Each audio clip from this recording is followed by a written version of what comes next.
नमस्कार, कसे आहे सगळे? बरे आहेत ना? तर आज प्रतीक बोलला मम्मी काहीतरी गोड बनव, तर बनवूया चला मग. तर प्रतीकसाठी आज शेंगदाण्याचे लाडू बनवूया. अर्धा किलो शेंगदाणे घेतलेले आहेत. चला सर्वात पहिलं शेंगदाणे भाजून घेऊया.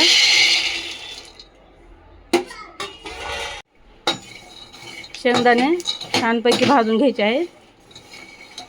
फास्ट गॅस नाही करायचा, कमी गॅसवरतीच भाजायचं आहे शेंगदाणे.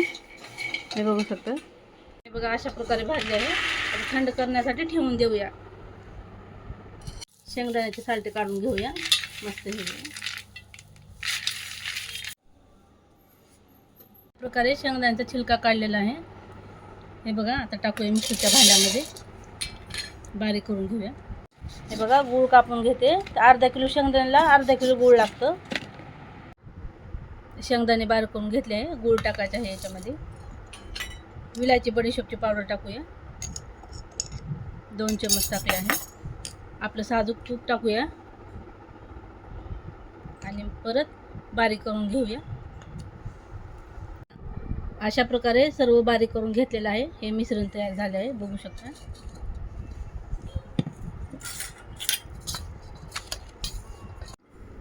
लाडू बनवाय घेऊया आता. हे बघा मस्त.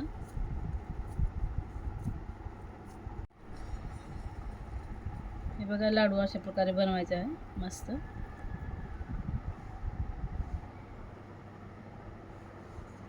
बघूया लाडू. हे बघा मस्त एकदम नरम सॉफ्ट झालेला आहे. तर आता बघू शकता तुम्ही, हेल्दी आणि प्रोटीनने भरलेले शेंगदाण्याचे लाडू तयार झाले आहेत.